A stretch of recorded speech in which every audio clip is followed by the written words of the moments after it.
గాయాలు తగలకుండా నేను యాక్షన్ పార్ట్ కంప్లీట్ చేయలేనా అని ఓపెన్గా చెప్పిన సమంత స్ట్రెస్ గురించి కూడా మాట్లాడబోతున్నారా?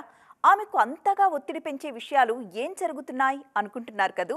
శామ్ స్ట్రెస్కి ప్రియాంక చోప్రా చేష్టలకి ఉన్న లింక్ ఏంటో ఈ స్టోరీలో చూద్దాం. నేను యాక్టివ్ అయిపోయాను, ఇక చూడండి నా తడాఖా అంటూ హింట్ ఇచ్చారు నటి సమాంత. దానికి తగ్గట్టే షూటింగ్లో జోరు పెంచారు. ఆ మధ్య యాక్షన్ సీక్వెన్స్ చేస్తున్నప్పుడు కాస్త గాయమవడంతో కొంచెం రెస్ట్ తీసుకున్నారు. ఆమె నటించిన సిటాడెల్ రిలీజ్ కోసం జనాలు కూడా ఇష్టంగానే వెయిట్ చేస్తున్నారు. సిటాడెల్ని జనాలు ఎలా రిసీవ్ చేసుకుంటారో అనే టెన్షన్ కన్నా ప్రియాంక చోప్రా ఇటీవల అనౌన్స్ చేసిన విషయం సమంతను ఎక్కువగా కంగారు పెడుతోంది. ఆల్రెడీ ప్రియాంక సిటాడెల్కి మంచి రెస్పాన్స్ వచ్చింది. అందుకే దాని నెక్స్ట్ సీజన్కి గ్రీన్ సిగ్నల్ ఇచ్చేశారు ప్రియాంక. సమంత నటించిన సిటాడెల్ని ప్రేక్షకులు ఆదరించాలి, ఆ వెంటనే నెక్స్ట్ సీజన్కి సైన్ చేయాలి.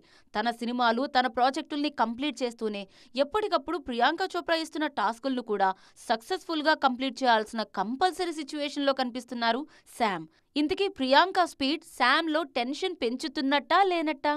ఇదో ఇంట్రెస్టింగ్ టాపిక్గా మారిందిప్పుడు.